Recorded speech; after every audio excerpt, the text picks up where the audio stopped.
Hey dreamers, welcome to this cozy sanctuary for deep sleep.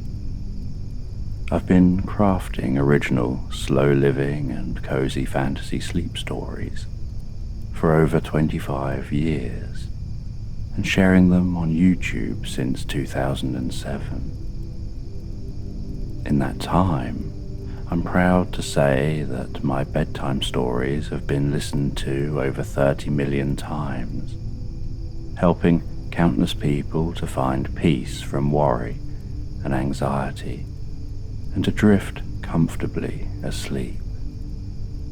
However, recently, original human-crafted content has been getting lost in the noise of all the AI sleep content, and I've been finding that the AI content is often pushed above human-made content.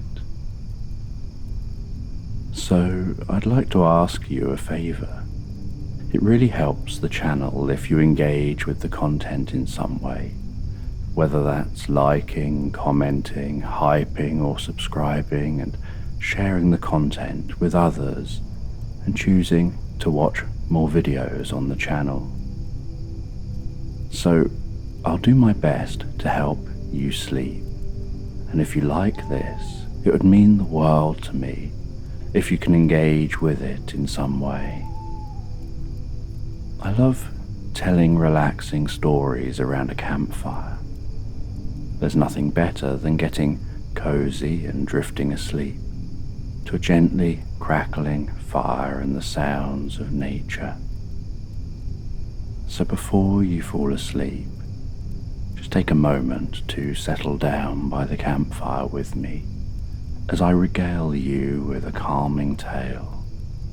And before the tale, you can begin to calm your mind and body,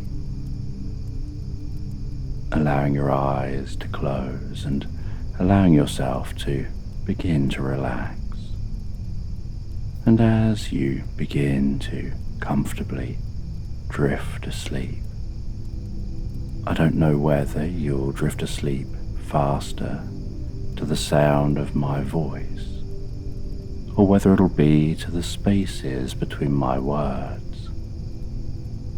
And as you comfortably fall asleep, you can take a moment to get comfortable in your own way and imagine a healing light softly, slowly, and gently passing down from the top of your head to the tips of your toes, relaxing gently down through you as I count from 10 down to 1. And with each count, your mind can quieten and calm as the muscles soften and relax.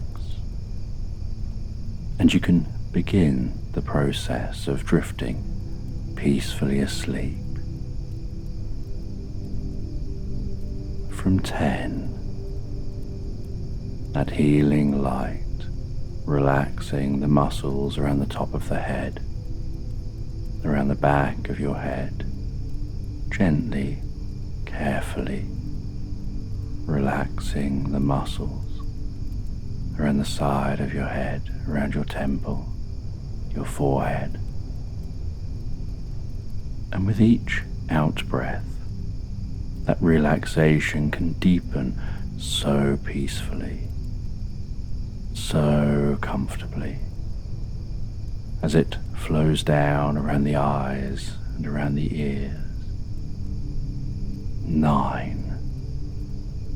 That relaxation moving down around the jaw, relaxing that jaw, allowing the tongue to relax, the lips to relax, the nostrils to gently relax. With that relaxation moving carefully, slowly, as that healing light passes down the back of the neck, softening and calming those muscles. around the side of the neck, the front of the neck, down from the head,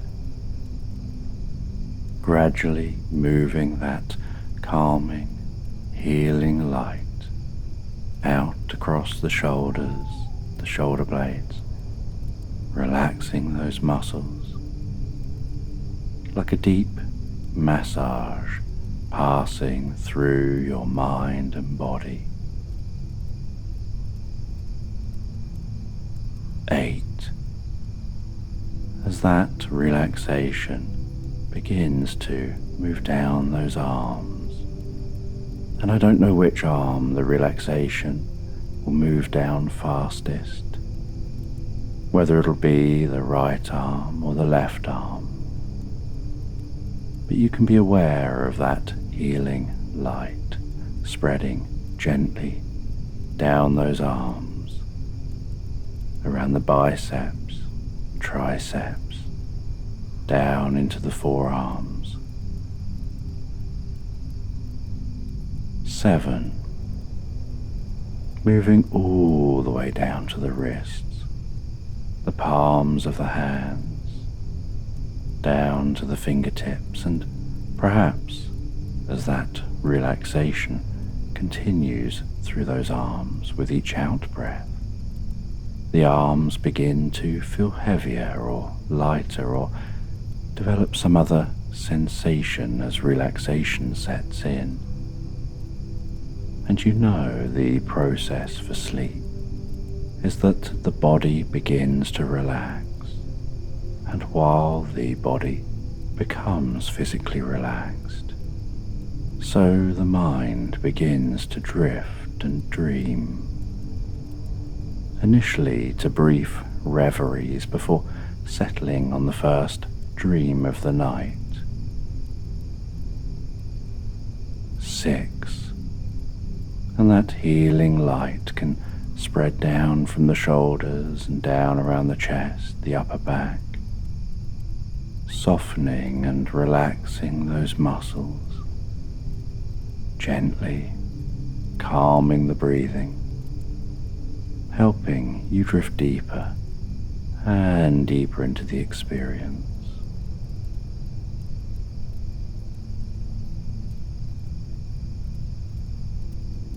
5. The healing light, moving down towards the stomach, the lower back, the sides, relaxing those muscles as it goes, bringing a deep sense of peace and calm to your upper body, releasing any tension, perhaps occasionally finding yourself shifting just a little to get a little more comfortable.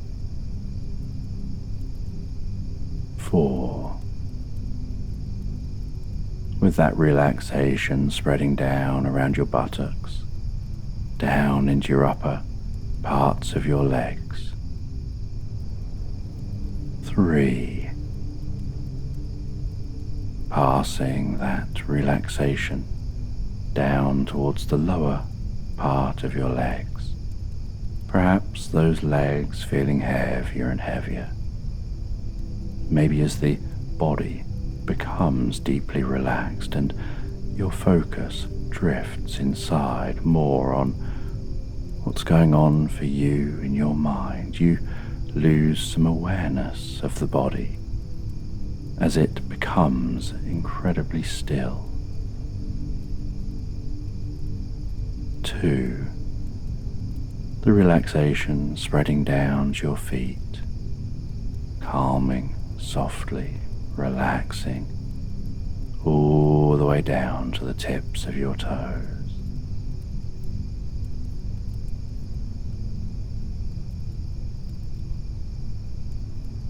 And 1 as the final wave of relaxation pulses gently through you, from the top of your head, down through your body, all the way down to the tips of your toes as your mind begins to drift and dream and wander to the gentle sounds of nature around you, the soft crackling of the campfire, drifting with those sounds into tonight's sleep story.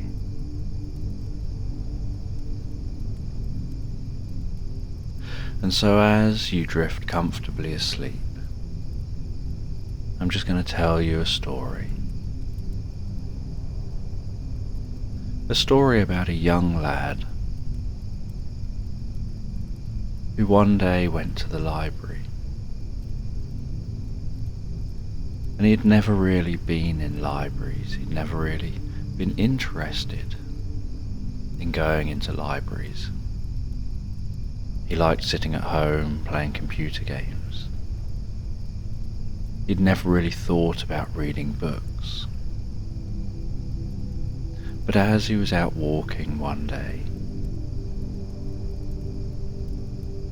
thinking about the games he wanted to be playing, looking forward to getting home,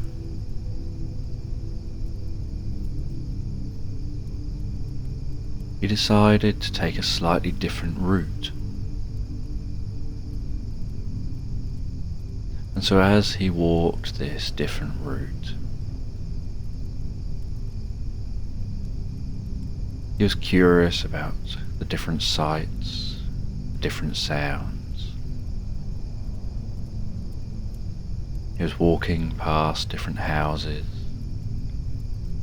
past open green areas with trees, different parks.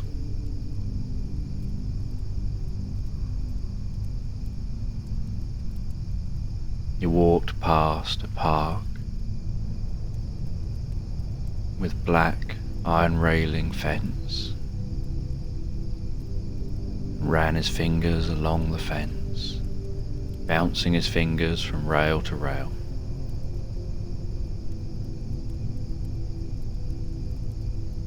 He noticed that on the ground in the park and along the edge of the fence were leaves that had fallen from the trees.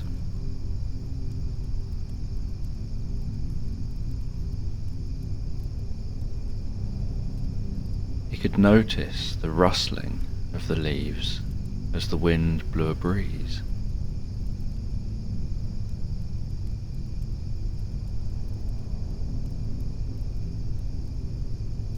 And while he was walking along, he saw what looked like an interesting old building. And he was curious about this interesting old building. He'd never been this way before, and so he'd never been near or in this building. So he looked at the building, and he noticed there was a sign saying it was the library, and that it was free to come into the building. So he'd never really been in libraries before,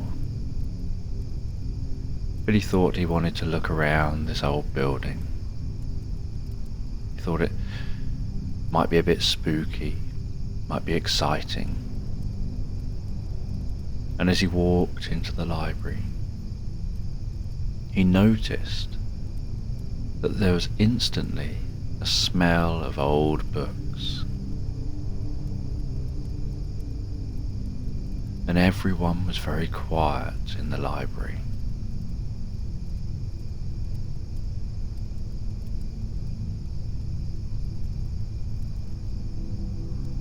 And his imagination always ran away with him.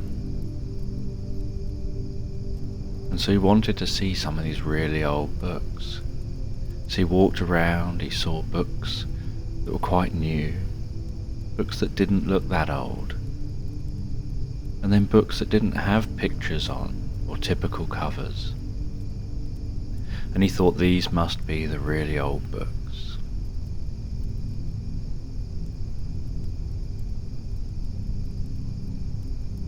And he saw an interesting old book, something about it, the way it was made,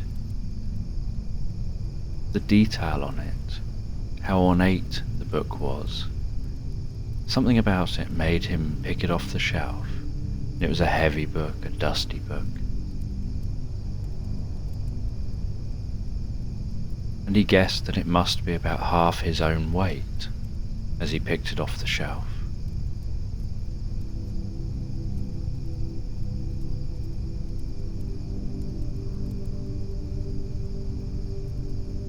And he sat down cross-legged on the floor,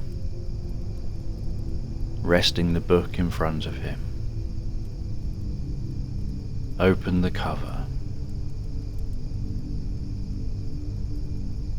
and saw old writing, symbols, and what looked almost like hand-drawn pictures and hand-coloured pictures.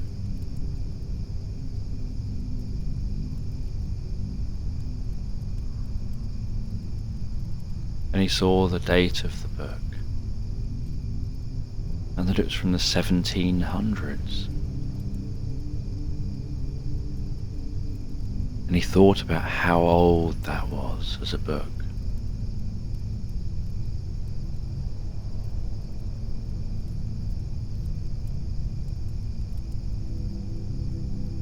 And he felt the pages as he turned them over, felt what that paper felt like.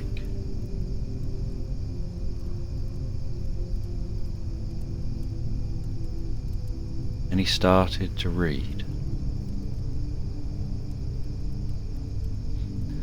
And while he started to read, the most unusual thing started to happen.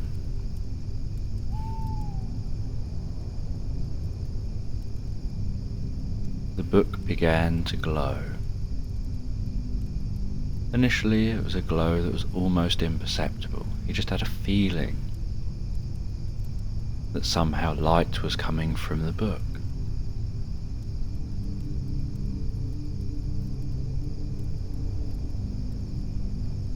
And then that glowing intensified and expanded, and the glowing was filling the whole space of the book. And then the glowing continued to expand and reached the young lad. And he felt a tingling sensation as the glowing was touching his legs. And yet he felt incredibly comfort and relaxation from this.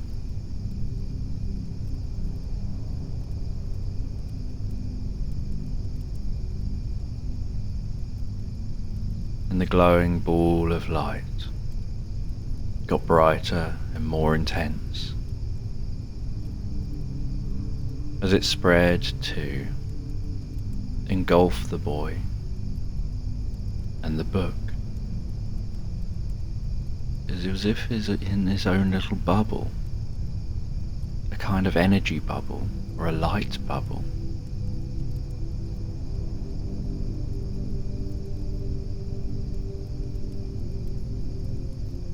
And he didn't know why this light bubble, why this ball of light was engulfing him and the book. But once it had expanded large enough to engulf him and the book, it stopped expanding. And he thought to himself that this was unusual, because you'd expect that the light would just shine on in different directions, and yet it appeared to just engulf him and the book and then stop.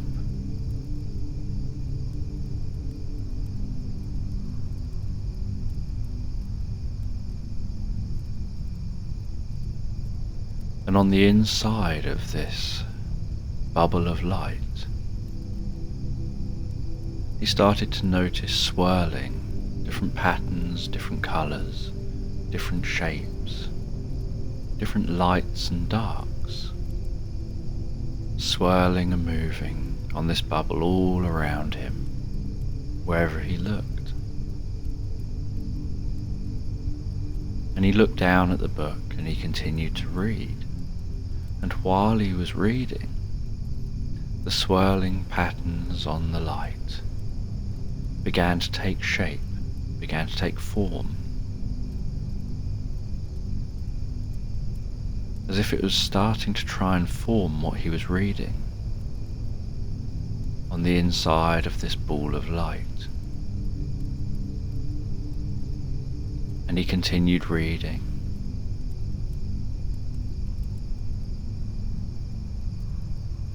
And the images continued to form even more on this ball of light.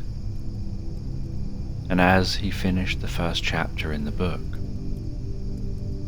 and then started chapter 2,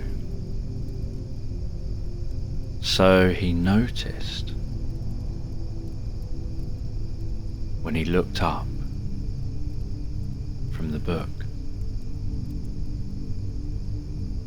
that he could see this vast land, that he was now unaware that there was a ball of light, because projected on the ball of light in all directions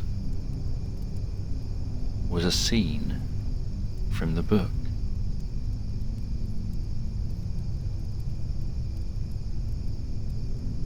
And he stood up, and it was as if, actually, he was here now. And he looked down at his feet to where the book was, and there was no book there. Now he'd stood up. He was in this storyland. And he sat down again and noticed that the book was there again, and the floor looked a bit more like the library floor. And he stood up again, and he couldn't see the library floor. Everything just looked like this storyland. And he realized that somehow this bubble seemed to be almost like a virtual reality generator, seemed to be making it real. And that's how he thought of it as a gamer.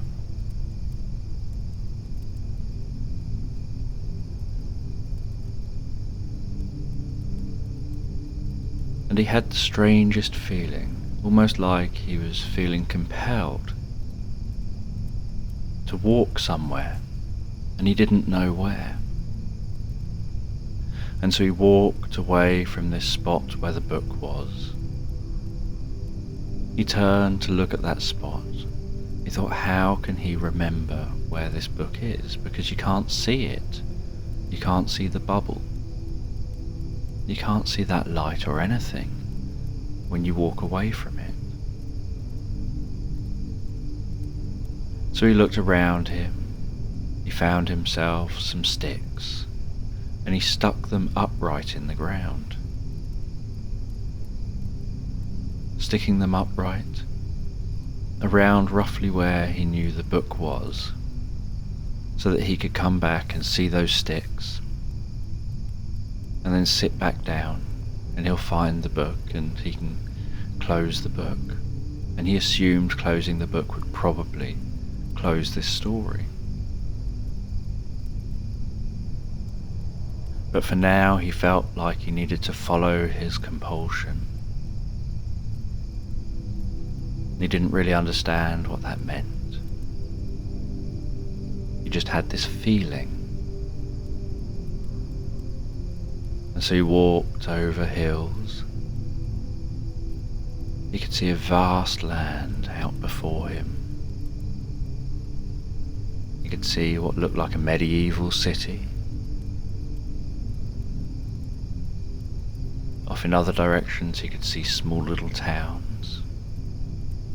What looked like dirt tracks between the cities and towns. And they're all reasonably small places. He could see woodland. He could notice a large lake off in the distance, the other side of a city. And mountains way off in the distance. And a cloudy sky. And he could feel the breeze on his face. and he started walking towards the city. He walked down the hill, joined a path, and then started following the path towards the city.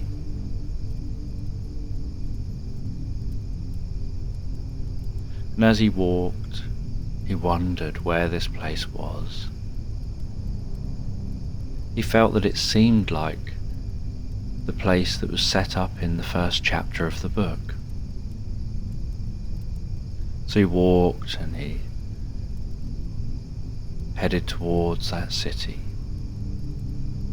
And as he got near the city, he could hear milling about of people. He could see marketplaces. He could hear people with carts, pushing and pulling carts and horse and carts over cobbled streets and dirt tracks and gravelled areas, and all the different sounds that these made.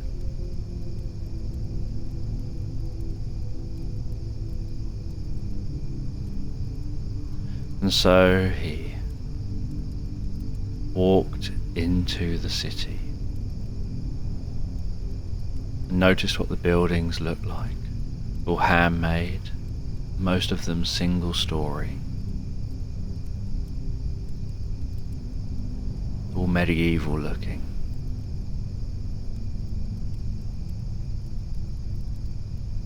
And he found a notice board in the city, and he felt drawn to one of the notices on the notice board.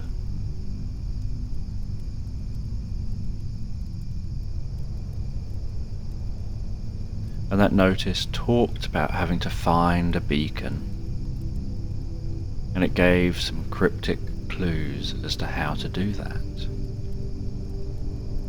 And the boy didn't know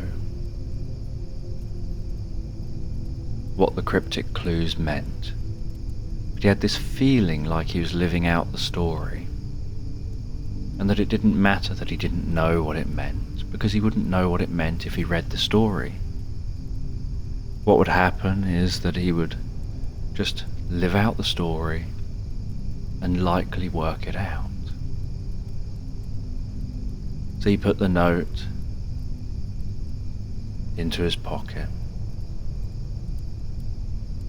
and noticed he wasn't dressed in his usual clothes. He was dressed to fit the time period, to fit the environment and the story.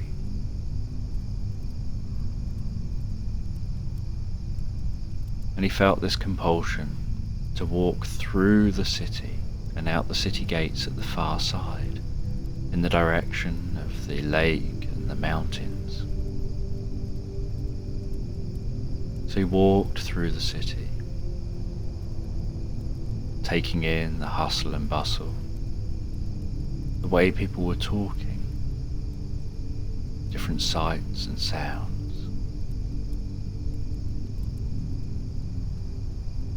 He wondered if maybe he would have his own place somewhere here in the city. And at the city gates, he saw a stables, and a man greeted him and asked if he wanted to use a horse. And he felt himself say yes. And he was given a horse, and he climbed on the horse. And compared to his size, the horse seemed huge.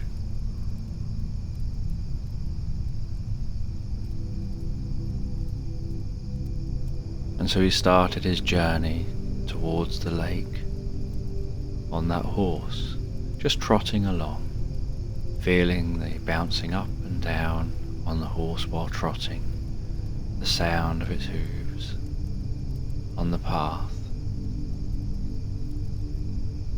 And the path started off well, all cobbled and well looked after. But he ended up turning onto a path some way out of the city. It was more of a dirt track, and he followed that path along towards the lake.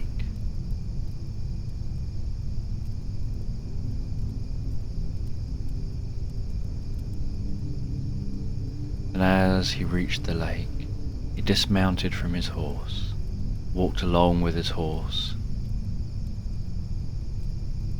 put his hand in the lake just to feel the temperature of the water and splosh it about a little. Noticed how the lake was quite still, just gentle ripples from one side to the other, and the occasional movement from the wind blowing across the lake.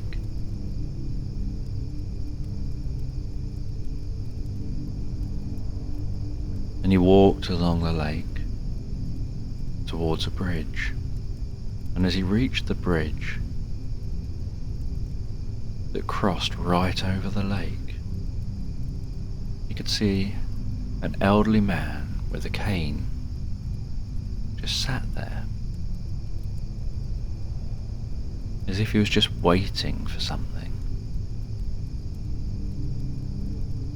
And as he approached the bridge, the elderly man started talking to him. And his talking appeared quite cryptic, and yet somehow he felt like he knew what was being said. He just didn't know how or why.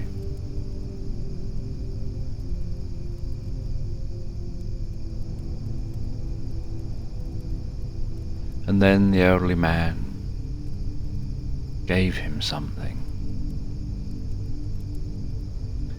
Gave him a small little crystal that was circular and perfectly polished.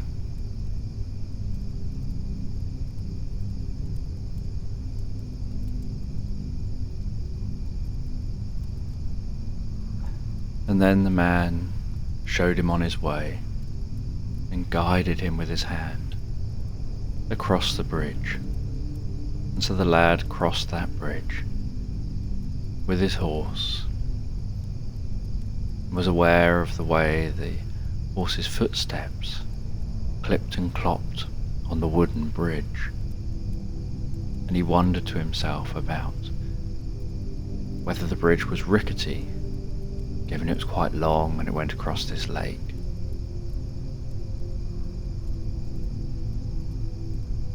And he stopped in the middle of the bridge just to take in the view up and down the lake before continuing on to the other side.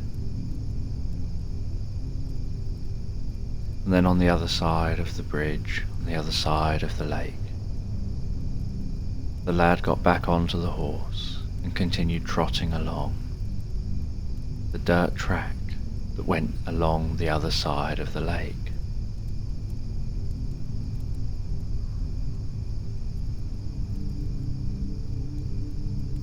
And he continued to follow that track down towards those mountains.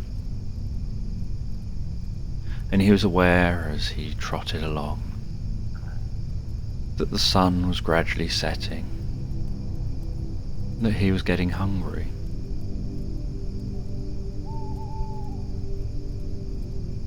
So he wondered about where he could stop for the night. That it made sense that he would need to stop. But then he also wondered what people will think in the library. Will they be seeing him sat on the floor reading? Will he have disappeared? What will people in the library have seen? And if he's about to find somewhere to settle down for the night, what happens to him in the library? Is he still sat in the library? Do people see him still there? Has he vanished from the library?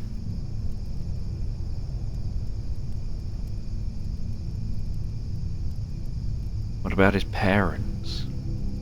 If he settles down to sleep for the night, does that mean that they're going to wonder where he is all night? He didn't feel he could just turn back. He just hoped it would somehow be okay.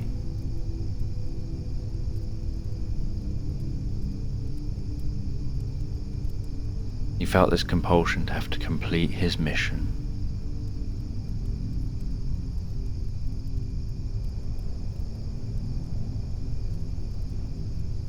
And so as he began to approach those mountains, he decided to turn into the woodland, to turn just off from the lake, turn a little way into the tree line that went along the edge of the lake.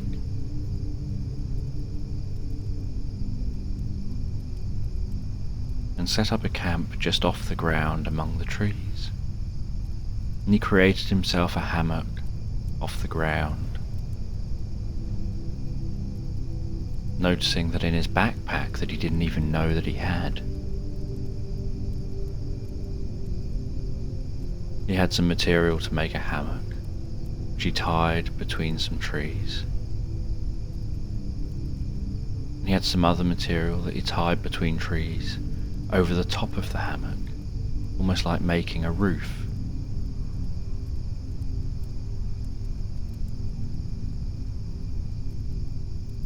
And just down by the lake, he dug a bit of a hole, put some wood into that hole, and started a fire. And sat next to that fire for the evening, as the sun set and the sky turned orange.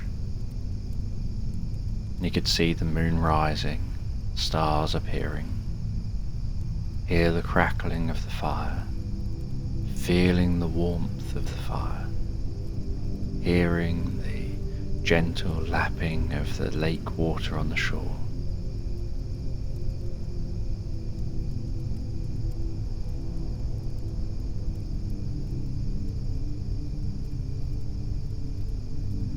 And he cooked himself some food,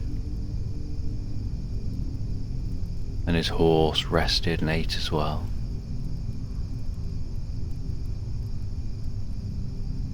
And he was curious how this story was going to pan out.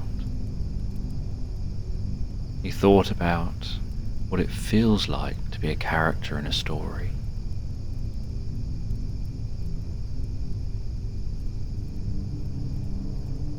He knew he was searching for something.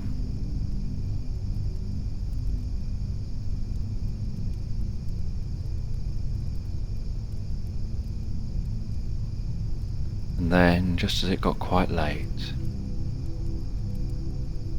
he covered over the fire to put the fire out.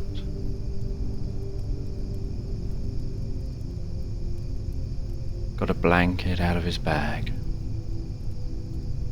climbed up into the hammock, and lay down and closed his eyes. And he gently felt the way the hammock swayed in the trees, the way it just gently swayed left and right, almost like it was rocking him gently to sleep. And he drifted off into a comfortable, relaxing sleep for the night. And he could feel the breeze on his face, and yet felt so comfortable and calm under that blanket. And then in what seemed like no time at all, he was aware of being awoken by the sun rising, the sounds of birds increasing. He felt so relaxed, so refreshed and revitalized from his night's sleep. He climbed down from the hammock, took everything down, packed it all away, ate some of the food he'd saved from the night before, noticed his horse was awake and waiting for him, and then began his journey again up towards those mountains.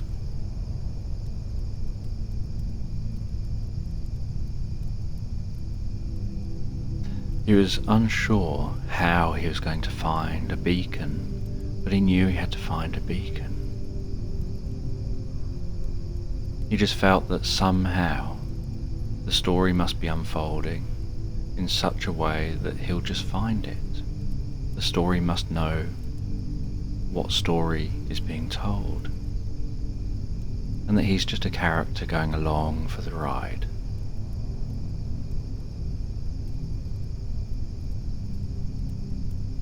And he reached the foot of the mountains and felt he had to leave the horse here. He decided not to tie the horse up, but to allow the horse to roam freely while he's gone, so that the horse could get some food and stretch its legs. And he trusted that the horse would be there when he comes back, because it's a story, and if the horse isn't, then that would just be part of the story. And he started climbing up into the mountains. And initially his climb was really easy. But as he got higher, so it got colder. And as it got colder, so he would notice areas of ice and snow. And that was just increasing the higher into the mountains he went.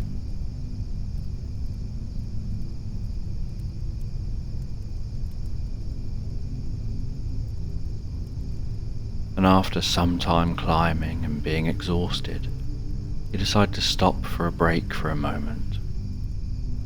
And he sat down on a rock, turned around and looked over, back in the direction he came. You could see the lake, you could see the bridge, you could see the cities and towns, all the way back to where he came from. And while he looked, he quite enjoyed the view. He felt it was like some of the games he'd played, where you go on these quests.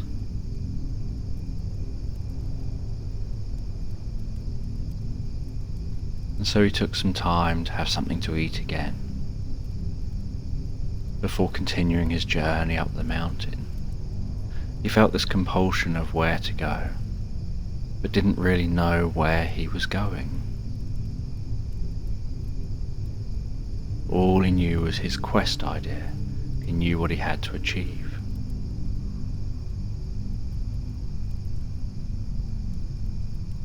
And after some time walking, he saw a cave, and he wondered whether he should go into the cave. He felt this compulsion to enter the cave, so he assumed that must be where he has to go next.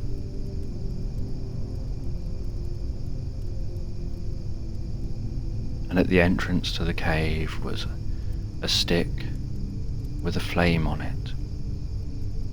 And so he took that off the wall and walked into the cave.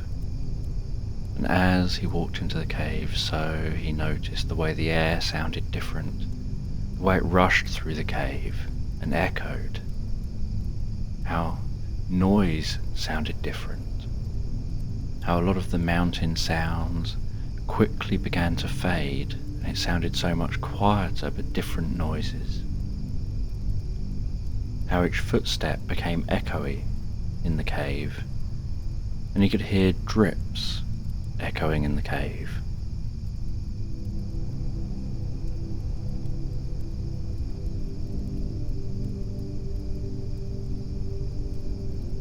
And he found it interesting the way that the flickering flame he was carrying danced and flickered, creating different patterns of shadows and light on the walls of the cave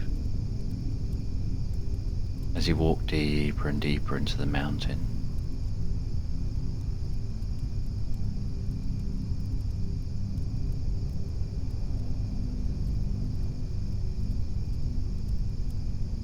And as he walked deeper and deeper into the mountain, so he became curious about what was going to happen, where he was going.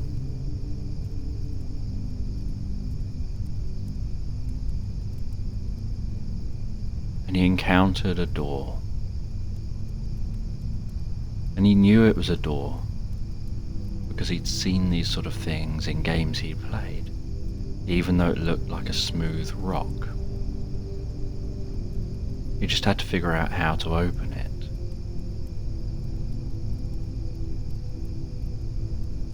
And then he saw a slight indentation in the wall.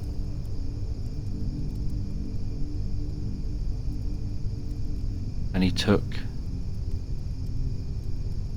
what the man on the bridge gave him. He placed it into that indentation, and with a rocky noise sound, the door slid open.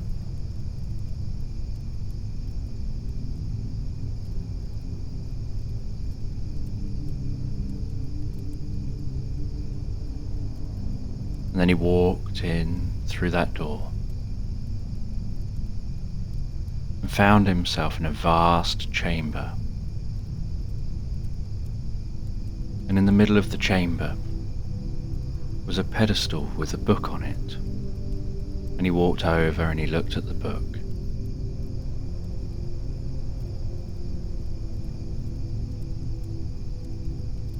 And in the pages of the book were cryptic clues and maps and different symbols.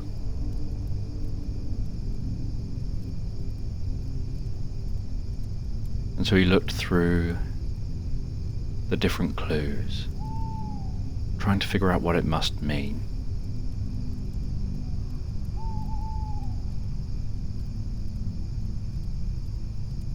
And he noticed that some of the symbols were also in the room.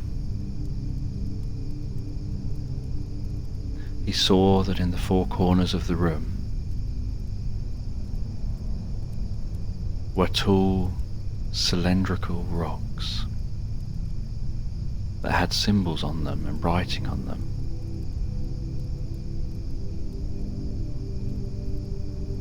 And at the back of the room was what looked like a door. And above that door were four symbols.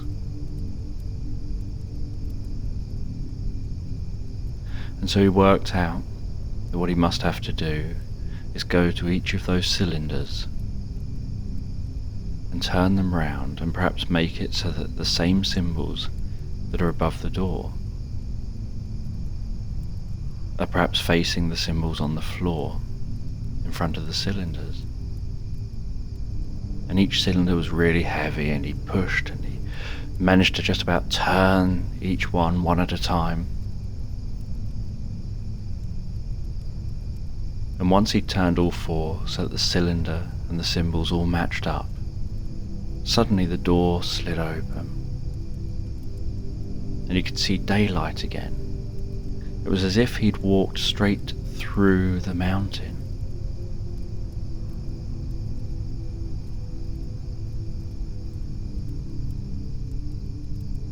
And the sun was high in the sky.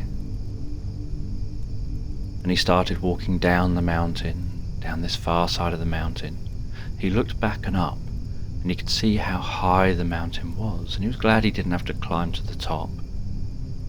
Glad he didn't have to climb over the mountain, but instead he was able to cut through in this way.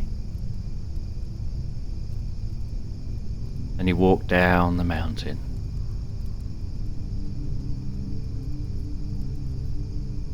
And he noticed that the land on this side seemed totally different type of land to the land where he came from.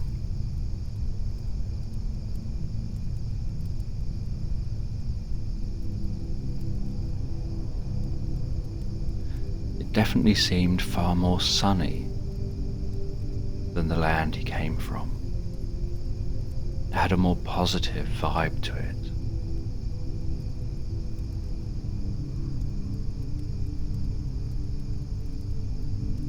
And at the foot of the mountain was a forest.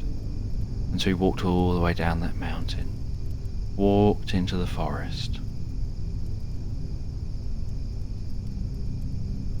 And he began to hack his way through the forest.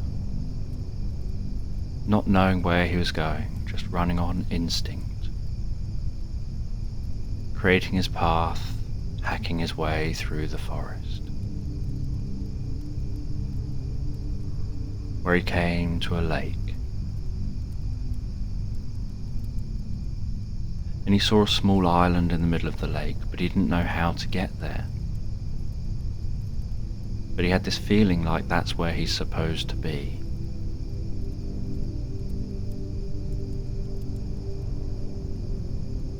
And while he was sat by the shore of the lake, wondering how he's supposed to get to the center, suddenly the most beautiful mermaid appeared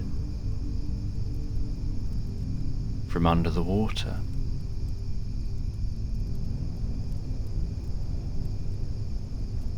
And she told him how he can get to the lake, that he has to believe,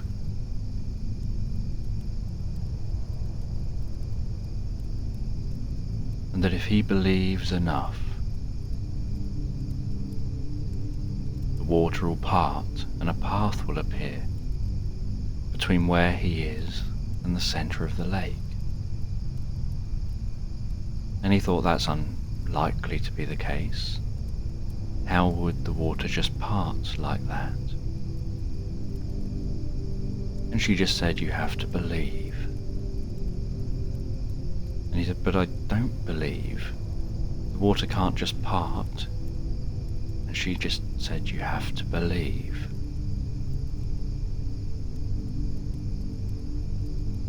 And so he thought, okay, I'm going on instinct. Everything else has worked out fine. I found solutions easily and effortlessly.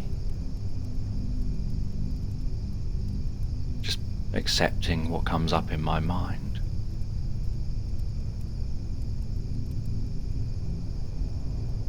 And so he felt, okay, I believe. And he walked towards the water. And as he walked towards the water, he could see that the edge of the lake started rippling and moving. And the ripples on the lake were all heading in one direction as the wind was blowing across the lake. And yet the ripples just in front of where he was walking were almost like there was a force field given off by this boy, because the ripples were heading from one point back outwards across the other ripples. And as he reached the water's edge and went to take a step in the water parted out the way of his step. And then he took another step and another step. And with every step he took, the water moved out the way. And the water seemed to close behind him and move in front of him, so that he was walking on dry land, while the water was just working its way around him, creating a path.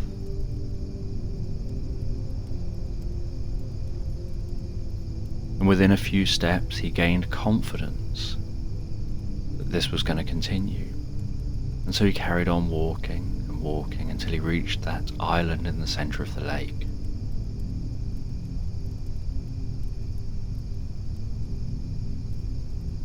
And at the island in the center of the lake,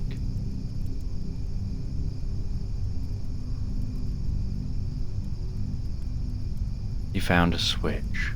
And he flicked that switch. And suddenly this bright beacon lit up the sky, beaming a long shard of light straight upwards from the middle of the island, out of a stone column.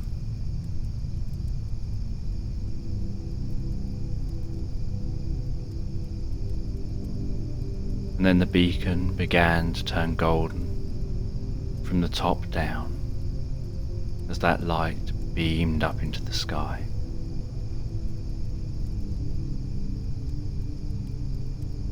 and he could see that light beam reaching really high in the sky, and then it was spreading out in all directions, spreading that light out,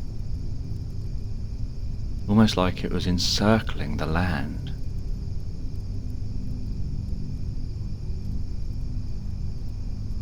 He didn't know quite what this beacon was doing or why. He just knew it appeared to be encircling the land.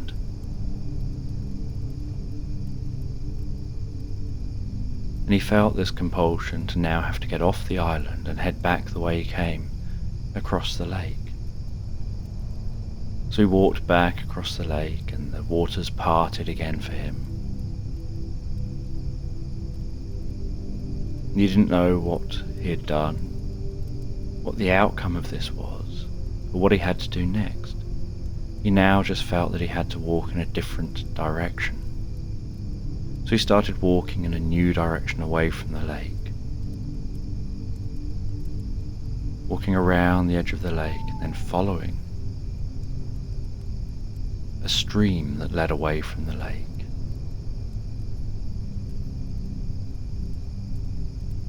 And whenever he looked up, he could see that light spreading and encircling the land.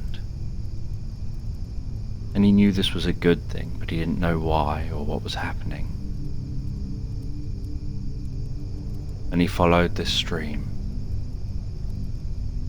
And then the stream reached a waterfall, and he had to climb down a cliff down the side of the waterfall. And so he carefully climbed down that cliff, aware of the spray of the water refreshing his face. And he climbed down that cliff to the bottom. And at the bottom he could notice the most beautiful rainbow in the waterfall.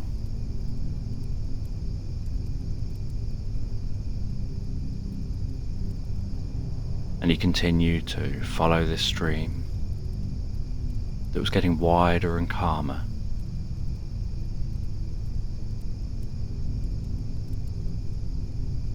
And he followed the stream, and it got wider and calmer and wider and calmer.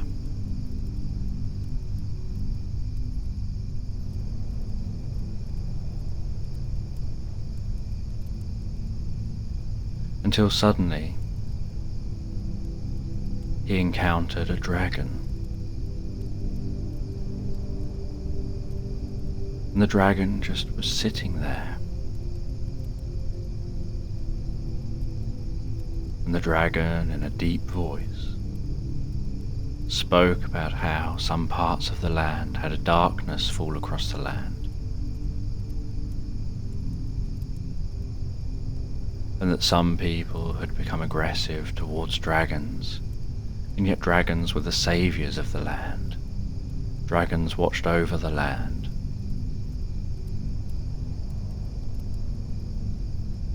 And that what this boy had done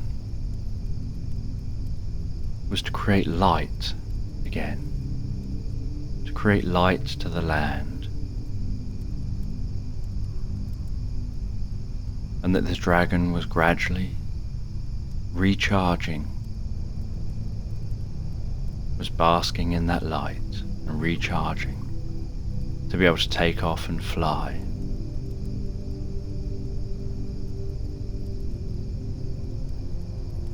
To be able to watch over the land once again.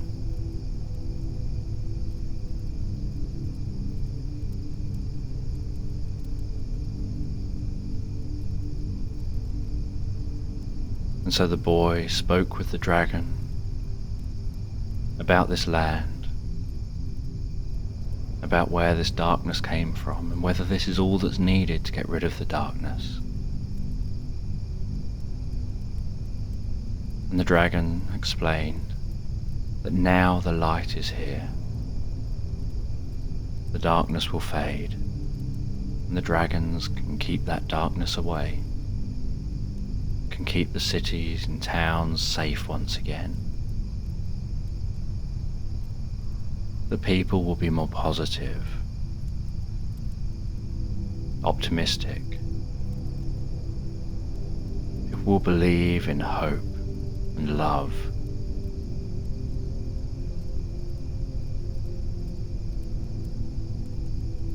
And the dragon encouraged the boy onto his back.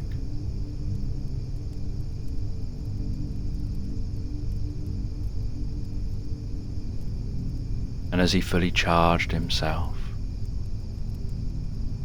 and got all his energy back, the dragon stretched out its wings and launched up into the air.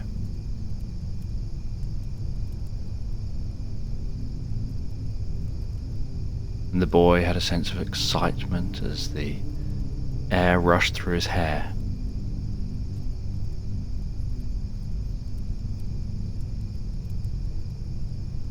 As the dragon took him across the land, let him survey the land, view what was happening, view how this light was changing the darkness.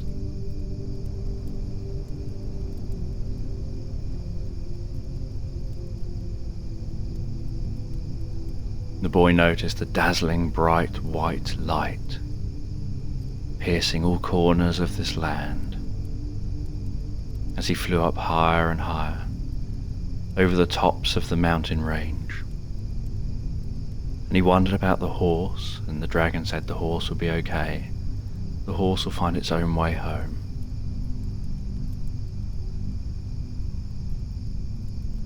And the dragon swooped down and landed near the city, lowered its neck, lowered its head, and the boy climbed off. And he walked over to some villagers that were waiting for him, and they thanked him for his help. And they gave him a little something to remember them by. And they said, anytime you want to come back here, want to visit the land, just hold on to this. And he walked through the village, walked through the city, having a look around one last time, before then coming out the other side, working his way back to where that book should be.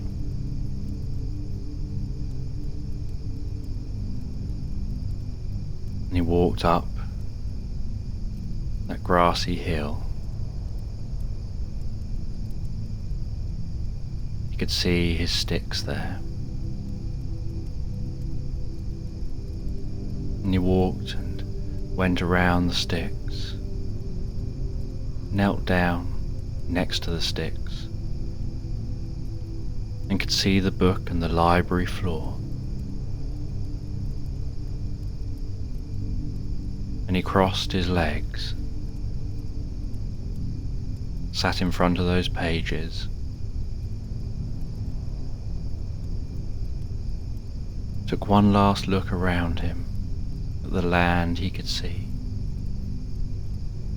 wondering whether he truly can come back here again in the future, deciding that if this is what reading is like, maybe he'll take up reading more.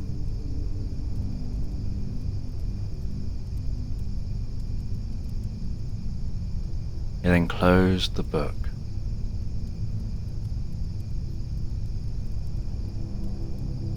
and in an instant everything vanished and he found himself just sat on the floor in the library. He looked up at the clock and he saw that it didn't appear like any time had gone by, and yet he knew he'd been gone for at least 24 hours. He'd been gone, he'd slept in that land overnight. He'd eaten. He'd flown on the back of a dragon. All of that had happened, and yet almost no time at all seems to have passed. And he looked around him, and there were still people sat at tables, still people walking along the shelves having a look at the books, as if he had just been sat on the floor reading, and no one else had seen this bright light. No one else had seen the experience he just had. He wondered whether he can get this book out of the library, but saw that it's a book that can only be read in the library, so he put it back on the shelf. Before leaving the library, wandering out into the daylight, feeling that somehow this daylight is brighter than he remembered it.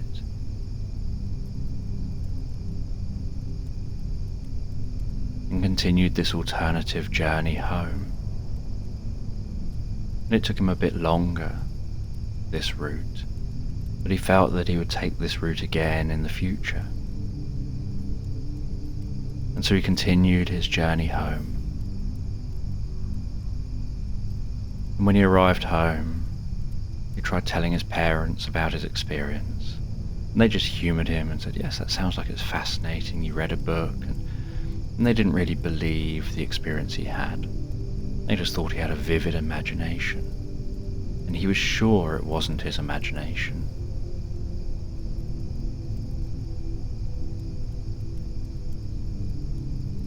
He then went up to his room and sat on his bed. And just before he decided to go to sleep, he put his hand in his pocket and found that thing that he was given.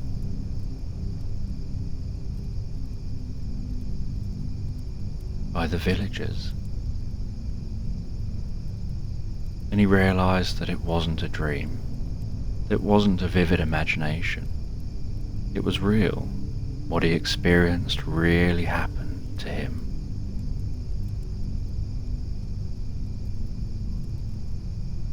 And so he put that down on the cabinet next to his bed. Climbed into bed, snuggled up, closed his eyes. With a good feeling and a smile on his face, he drifted comfortably and relaxed, asleep.